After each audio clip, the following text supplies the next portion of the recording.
날 안 뽑을 거야? 약간 이런 느낌. 그런 느낌을 주라는 거죠? 맞아요. 저는 송파구에 살고 있는 22살 김현민입니다.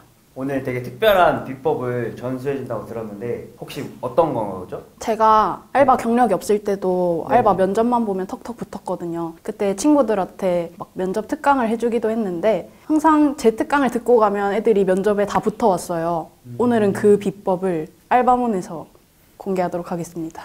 사실 그 분야에 대한 알바만 경력이 되는 건 아니거든요. 만약에 교육 관련 알바면 제가 교육 봉사를 했던 경험을 얘기해도 되고, 행사 진행 알바면 제가 고등학생 때 방송부를 했다, 그러면서 많은 행사들을 도와봤다 라는 걸 강조해도 되기 때문에 꼭 그 알바만 경험이 된다는 생각을 버리시고 관련된 많은 경험을 공유하시면 될 것 같아요. 근데 만약에 나는 교육봉사도 없고 방송반도 한 적 없고 집불 아무것도 없다 라고 하시면 청소라도 말씀하시면 돼요. 저희 학창시절에 다 청소 한 번씩 해보잖아요. 저는 청소 너무 잘해서 선생님이 항상 저를 청소 당번시키셨다, 그래서 여기서도 정말 잘 청소할 수 있다 라는 그런 것만 얘기하셔도 될 것 같아요. 첫 알바, 고등학생 때 청소했던 것도 얘기했던 것 같고, 그리고 진짜 아무거나 다 얘기했어요. 제가 항상 기숙사 생활해가지고 8시에 기상을 했어야 됐거든요. 그때의 쪼가 남아있어서 지금도 오픈 알바 열심히 할 수 있다, 나 8시 일어나는 게 아직 습관이 돼 있는 사람이다, 그런 것도 얘기했었고, 그리고 12시간짜리 일하는 알바였거든요. 그게 하루 종일. 그래서 제가 밤에도 저는 야행성이어서 밤까지 깨 있기 때문에 마감도 문제없다, 이런 식으로 정말 아무거나 다 끌고 와서 얘기했던 것 같아요. 근데 그것도 내가 자신감을 가지고 뭐라도 있는 것처럼 얘기하면 진짜 자신감 있어 보이거든요. 그런 식으로 하는 게 중요한 것 같습니다. 날 안 뽑을 거야? 약간 이런 느낌. 그런 느낌을 주라는 거죠? 맞아요. 사실 계획을 하고 알바를 시작하는 편은 아니거든요. 맨 처음 알바는 그냥 어쩌다 보니 하게 됐고, 그 다음부터는 알바를 그만두니까 돈이 없네? 지금 생활 패턴은 돈을 이만큼 쓰는 거에 맞춰져 있는데 갑자기 돈이 끊기니까 안 되겠네 싶어서 알바를 계속 이어나갔던 입장인데, 그렇다고 그 돈을 함부로 쓰지는 않았던 것 같아요. 제가 영상 쪽에 뜻이 있기 때문에 영상 장비를 사거나 아니면 학원을 다니거나 하는 등으로 돈을 썼던 것 같은데, 할 게 없다라고 생각하시는 분들은 그렇게 미리 돈을 모아두는 것도 좋을 것 같아요. 내가 언제 하고 싶은 게 생기고 언제 이 돈을 값지게 쓸 수 있을지 모르거든요. 그래서 아직 계획이 없더라도 언젠가 이 돈이 나의 미래를 위해 쓰일 수 있다는 생각으로 내 시간이 조금 남는다 생각하시면 알바를 미리 해두는 것도 좋을 것 같아요. 돈이 많으면 좋은 사람이 되기 더 쉬운 것 같아요. 그런 생각이 들지 않나요? 누구한테 선물 주기도 되게 편하고, 뭐 챙겨주거나 할 때도 당장 내 삶이 빠듯하면 다른 사람까지 신경 쓸 여유가 없지만 돈이 꽤 있으면 친구 선물을 사준다든지, 친구가 뭐 집을 옮겼으면 이런 게 필요할 것 같아서 사준다든지 하는 식으로 돈이 많으면 되게 좋은 사람이 되기가 좀 더 편하구나 라는 생각이 들어서. 제가 경력이 동남아 음식점 2개월밖에 없을 때 만화 카페를 붙은 적이 있어요. 그때 어떤 걸 써서 붙었냐면, 다들 생각해 보시면 돼요. 내가 만화 카페 알바면 어떤 역량이 필요할까? 어떤 능력이 필요할까? 저는 생각해 봤을 때 일단 만화책이 엄청 많으니까 만화 이름들을 다 알아야 될 것 같고, 그리고 요즘은 만화 카페에서 음료도 팔고 음식도 팔잖아요. 그 메뉴가 다 많은 걸 레시피를 빨리 외워야 일을 할 수 있으니까 그것도 중요할 거라 생각했고, 그리고 항상 말하는 청소도 진짜 중요할 거라 생각했어요. 그 만화 카페는 다들 굴이 있잖아요. 거기 먼지가 진짜 많이 쌓이니까 청소도 중요하겠다라고 생각을 해서 그걸 다 거기다 적었어요. 이력서에. 제가 만화를 원래 엄청 좋아하고, 그 만화도 그냥 좋아합니다 하면 뭐가 없어 보이는데, 저는 박은하 작가님의 만화를 예전부터 엄청 좋아했어서 만화를 진짜 좋아하고, 웹툰을 월요일부터 일요일까지 항상 챙겨보는 게 2-3편 이상 있을 정도로 만화에 대해 정말 진심인 사람이다. 그래서 만화 카페에서 언젠가 한 번은 꼭 일해보고 싶었다 라고 하면서 일하고 싶다는 걸 이렇게 어필하고, 그리고 아까 청소도 음식점에서 청소를 했기 때문에 청소를 잘 하는 거에 최적화돼 있다. 그래서 여기서도 정말 열심히 청소할 수 있고, 그리고 동남아 음식점 메뉴 이름이 되게 어렵잖아요. 막 카오파, 까오로우, 저는 처음에 아무것도 몰랐거든요. 그래서 쉬는 시간마다 그걸 계속 외우고 있었어요. 그래서 그것도 적으면서 레시피도 빨리빨리 외울 수 있고, 그때의 외웠던 경험을 살려서 지금도 어렵고 생소한 이름도 다 외울 수 있다, 이런 식으로 모든 걸 연관지어서 적었어요. 그러니까 뭘 적어야 될지 모를 때는 내가 그 알바생이 됐을 때 대체 뭘 해야 될까? 뭐가 중요할까? 이렇게 생각해보면 거기서 약간 능동적인 모습을 이력서부터 보여주는 거네요. 맞아요. 지금까지 말하는 거에서 느끼셨겠지만 저는 정성으로 밀어붙여요. 되게 많이 적으면 그렇다고 한 가지 얘기를 막 여러 번 적으라는 게 아니라 내가 이거에 대해서 고민해보고 뭐가 필요할까? 나는 이런 역량이 있지 해가지고 그걸 다 거기 녹여내서 정성스럽게 적으면 그게 티가 나거든요. 그러면 보통 사장님들이 네 얼굴 한 번은 보고 싶었다 라고 하면서 면접을 이미 봤어도 꼭 부르세요. 그러면 눈에 띄는 이력서가 되는 거죠. 원래 선물도 돈이 없으면 정성으로 밀어붙이는 거잖아요. 저는 경력이 없으니까. 선물 주듯이? 알바몬이죠. 근데 진짜 거짓말이 아니라 저는 항상 알바몬이 깔려 있었어요. 그래서 항상 구경하다가 이거 좋은데? 하면 지원해보고 그런 경우도 있었어서 저는 알바몬이 좋아요. 그리고 알바몬에서. 그 역별로도 볼 수 있잖아요. 그쵸. 제가 항상 역 근처에 살았어가지고 그냥 역으로 지정해서 그 주변을 보면 훨씬 더 편하게 볼 수 있더라고요. 그래서 알바몬을 자주 이용했고 근데 전단지도 잘 봐야 하는 것 같아요. 그 길에 보면 가게에 붙여진 전단지 있잖아요. 제 요즘 가장 친한 언니가 전단지를 보고 전단지로도 지원하고 알바몬에 그 공고가 또 떠서 또 지원했더니 사장님이 2번 다 지원한 건 네가 처음이다. 너 그냥 일해라. 이렇게 해서 뽑은 경우도 있더라고요. 그래서 그 전단지랑 알바몬 2개를 잘 보시면 될 것 같아요. 재택 알바 구하는 거는 알바몬에서 저는 항상 잘 구했거든요. 2-3번 정도 구했는데 사실 재택 알바 칸을 들어가 보면 블로그 포스팅 알바밖에 없어요. 근데 제가 찾는 건 블로그 포스팅이 아니라 카드 뉴스를 만드는 거였거든요. 그러면 꿀팁이 어떤 게 있냐면 알바몬 이력서를 공개로 해둘 수 있잖아요. 그래서 이력서에 제가 하고 싶은 카드 뉴스 만들고 싶습니다. 아니면 홍보물 만들고 싶습니다. 라고 해두고 포트폴리오를 올리는 칸이 있어요. 거기에 제 포트폴리오를 올리고 나서 공개로 설정해두면 기업들이 먼저 연락이 온단 말이에요. 근데 그게 올려놓고 내가 이 정도밖에 못하는데 과연 연락이 올까? 라고 생각이 들지만 되게 많은 기업에서 연락이 와요. 그래서 재택 알바를 구하고 싶으신 분들은 그 카테고리에 들어가서 찾아보는 것도 좋지만 재택 알바 카테고리를 설정을 해두고 이력서를 공개를 해두는 방법을 사용하시는 것도 좋은 팁이 될 것 같습니다. 저는 그냥 거기 써두신 거 있잖아요. 알바몬 공고 보다 보면 맨 하단에 적어두시잖아요. 사장님이 선택해서. 그냥 그걸로 항상 지원했고 전화랑 문자 둘 다 있으면 문자로 지원했어요. 그리고 문자 지원할 땐 항상 맨 첫 줄에 알바몬 공고 보고 알바몬 공고 보고 문자 드립니다 하고 그 사장님이 적으라고 한 기본 정보 있잖아요. 그걸 넣고 그 밑에 추가로 제가 하고 싶은 말을 넣었어요. 왜냐면 바쁘시니까 위에부터 막 구구절절 적어 놓으면 안 보실 수도 있고 그래서 알바를 지원한다. 그리고 내 정보다 하는 거 딱 해두고 그 밑에 제가 정말 일하고 싶은데 면접 볼 수 있을까요? 이런 식으로 플러스해서 제 경력 사항 같은 거 다 구구절절 적어서 보냈거든요. 진짜 일하고 싶을 때. 저는 사실 제가 한 번쯤 해보고 싶었던 걸 주로 도전하는 편이에요. 시급을 제대로 주시는지를 제일 크게 봤던 것 같고 거리는 딱 기준이 있어요. 걸어서 30분 안에 갈 수 있는 정도냐. 전 너무 가까우면 또 싫거든요. 왜냐면 아는 사람 너무 많이 마주쳐가지고 제가 대학 근처에 살았었는데 팀플 한 번 한 사람들 이렇게 마주치면 안녕하세요 이런 거 있잖아요.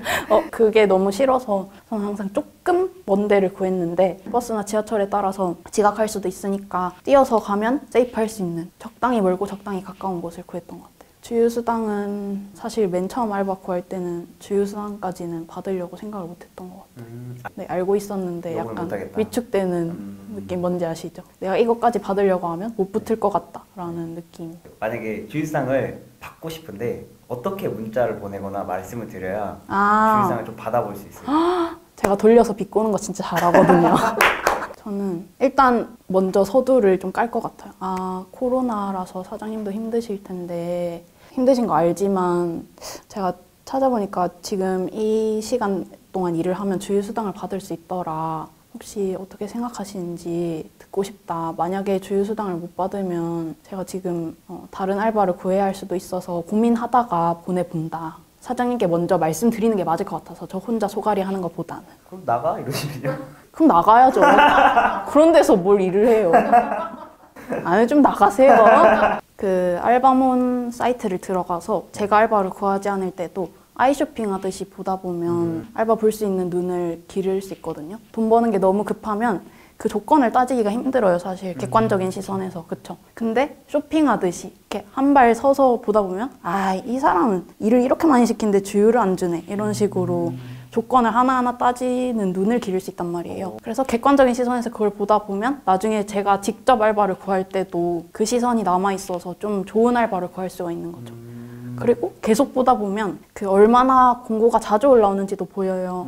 근데 공고가 자주 올라오는 데는 그만큼 런하는 사람들이 많기 때문이거든요. 그런 것도 잘 가릴 수 있으니까 알바를 꼭 구하지 않을 때도 들어가서 SNS 보듯이 보시면 될 것 같아요. 일단 면접을 가기 전에 사장님이 이력서를 들고 오라고 했던 안 했던 이력서를 꼭 뽑아두시면 좋아요. 이력서를 네. 이런 식으로 들고 가면 네. 싫잖아요. 그래서 항상 정리를 해서 이렇게 찝은 다음에 꼭 이런 파일에 들고 가요. 그리고 그 점장님이 이력서 혹시 들고 오셨어요? 하면 아, 네 하면서 이 파일에서 이렇게 꺼내가지고 이 깔끔한 상태로 드리죠. 그럼 이걸로 이미 첫인상부터 네, 얘는 꼼꼼하구나. 저 사실 엄청 안 꼼꼼하거든요. 그렇지만 그런 느낌을 주는 거죠. 내가 이렇게 정성스러운 사람이다. 이게 제일 키포인트예요. 그리고 친구들한테도 다 알려주고 나면 애들이 각성하고 가서 합격해왔던 팁인데 네. 키 메시지는 간절이에요. 간절. 항상 간절해야 돼요. 사실 떨어지면 이제 볼 사람도 아니지만 간절하게 내가 꼭 이 알바를 붙고 싶었다라는 걸 어필하는 거죠. 뭐 예를 들어서 우리 보드게임 카페 알바인데 뭐 외워야 될 게 좀 많다. 괜찮냐? 이렇게 하면 네 사장님 저 암기왕입니다. 뭐 이런 식으로 진짜 간절해서 뭐라도 말하는 그런 식으로 하면 잘 붙으실 수 있을 것 같고 그리고 진짜 중요한 건 마지막에 한 번 더 질척거리는 거예요. 예를 들어서 나갈 때 붙으면 연락 드릴게요 이런 식으로 하시잖아요. 그러면 아, 네, 꼭 연락 주세요 이렇게 한마디 더 붙이거나 아니면 나갈 때 안녕히 계세요 하고 문 닫고 나갔다가 반쯤 닫았을 때 다시 열면서 사장님 꼭 연락 주세요. 저 진짜 잘할 수 있어요. 하고 그 간절한 눈빛 보내고 나서 닫는 거죠. 왜냐면 경력이 없을 때는 저희 성적이 엄청 높지 않거나 내 성적이 좀 떨어진다라고 생각이 들 때는 최초합보다는 추합을 노리는 거잖아요. 그러니까 그런 것처럼 경력이 없을 때는 당연히 사장님들은 경력이 많고 일을 더 잘할 수 있는 것 같은 사람들을 제일 먼저 뽑을 수 있겠죠. 근데 만약에 그 사람이 아, 너무 멀어서 못 갈 것 같다 라거나 다른 알바를 구해서 힘들 것 같다 라고 말했을 때 그때 생각날 수 있는 사람이 되면 돼요. 경력이 없을 때는. 그 제일 잘할 것 같은 애를 뽑았는데 얘가 못한다고 왜? 그럼 나 도대체 누굴 뽑지? 라고 했을 때 그 문 한 번 더 열어서 사장님 꼭 연락 주세요 라고 했던 그 간절한 애 걔한테 한번 연락해볼까? 할 때의 그 걔가 돼야 돼요. 저희는. 취업을 노린다 생각하고 너무 떨지 마세요. 저희는 최초합을 노리는 게 아닙니다. 이것도 진짜 꿀팁인데 사실 진짜 궁금한 거 없어요. 저희 얼마 주는지도 보고 갔고 무슨 일 하는지도 보고 갔는데 대체 뭐가 궁금해요. 근데 거기서 무조건 질문하는 사람을 붙인단 말이죠.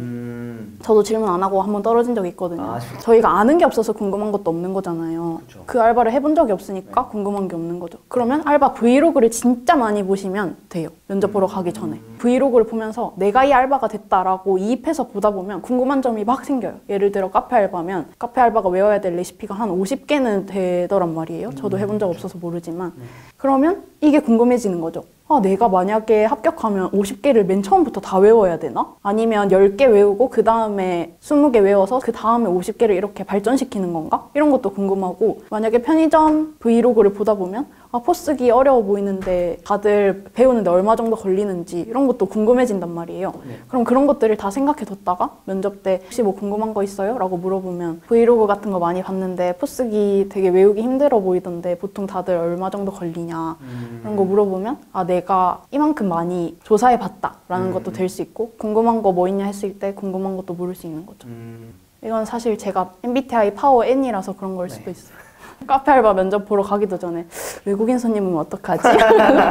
카페 영어 회화 외워두고 막 그렇게 설레발 먼저 치시면 질문할 게 생겨요. 그냥 솔직하게 말씀드렸던 것 같아요. 사실 거짓말하면 다 티나거든요. 저희보다 몇십 년은 더 먼저 사신 분들이어가지고 대도 않는 거짓말하면 그게 더 기분 나쁘실 수도 있고 예의가 아닐 수도 있으니까 그냥 솔직하게 그치만 무례하지 않게 제가 이런 사정이 생겨서 뭐 본가에 이제는 내려가서 쉬고 싶어가지고 그만하려고 한다 라거나 학업이랑 병행이 안 돼서 너무 힘들어가지고 그만두려고 한다 라고 말씀을 드리는 거죠. 대신 책임은 져야 돼요. 사실 알바를 바로바로 구하기 진짜 힘들잖아요, 사장님들도. 그래서 다음 달까지는 해줬으면 좋겠다. 나 갑자기 그만두면 너무 힘들다. 그렇게 하시면 제가 약속하고 들어왔던 거니까 다음 달까지는 하고 나간다든지 그렇게 서로 예의를 지키면서 대신 솔직하게 말하면 될 것 같아요. 저는 사실 알바가 잘 맞고 안 맞고는 직종보다 사람에 달렸다고 생각해서 절대적인 기준이 있는 건 아닌데 후기를 잘 보시면 그 알바의 분위기를 알 수 있긴 해요. 알바몬에도 알바 후기를 모아둔 게 있잖아요. 네. 그거를 보셔도 되고 그리고 사실 친구들이 해주는 말도 무시할 수 없거든요. 그 직종을 먼저 경험한 친구가 있는지 물어보고 어떤 게 힘드냐 그런 걸 물어보면 내가 잘 맞는지 아닌지 알 수 있을 것 같아요. 근데 사실 제가 편의점도 두 곳을 했는데 하나는 대학가였고 하나는 지하철이었거든요. 네. 근데 장소에 따라서 오는 손님도 너무 다르고 힘든 포인트가 되게 달라요. 그래서 꼭 후기가 절대적인 그런 건 아니다 라는 걸 명심해 두시고 그리고 알바는 항상 저만 그런 건 아니겠죠? 사람 때문에 힘들잖아요. 그래서 그 일이 힘든 사람도 있을 수 있지만 내가 또 좋은 사람을 만나서 그 일이 되게 재밌을 수도 있기 때문에 후기는 참고 정도로만 하시고 그리고 내가 직접 겪어보는 게 진짜 중요한 것 같아요. 포기하는 것도 용기거든요. 그 알바를 특히 사회초년생이신 저도 사회초년생이지만 맨 처음 해보시는 분들은 들어가면 나랑 안 맞는 알바일 수 있어요. 나랑 잘 맞는 사람이 있을 수 있듯이 나랑 안 맞는 사람이 있을 수 있고 그러면 아까 말했듯이 사장님에게 피해가 되게 그만두면 안 되지만 그러니까 뭐 잠수를 타서 그만두거나 그러면 절대 안 되지만 서로 합의가 된 상태에서 끝낼 수 있다면 안 맞을 때 그만두는 것도 용기일 수 있다는 거를 항상 기억하셨으면 좋겠어요. 그만두는 것도 하나의 선택지가 될 수 있다라는 거. 제가 하루 하고 그만했던 게 딱 두 개가 있는데 하나는 알고 보니 남들한테 사기를 치는 거였고요. 이건 아니다. 이렇게 돈을 벌 수는 없다라고 생각해서 그만뒀고 하나는 그분한테는 제가 빌런이었겠죠. 그랬지만 그 알바를 가서 하루 동안 생활을 하면서 내가 이 사람과 계속 일을 하면 불행하겠다. 내 일상생활에도 피해가 되겠다라는 생각이 들었어요. 그래서 딱 하루만 하고 이제 종료가 됐던 알바가 그렇게 두 개가 있는데 빨리 포기하는 것도 용기일 수 있다. 그만두는 것도 나의 선택지에 있다라는 걸 항상 염두에 두고 알바를 하셨으면 좋겠어요. 경력 없이도 알바 합격할 수 있는 방법에 대해서 알려주셨는데 정말 뜻깊은 시간이었던 것 같습니다. 저도 오히려 더 배우고 가는 것 같아요. 감사합니다. 네.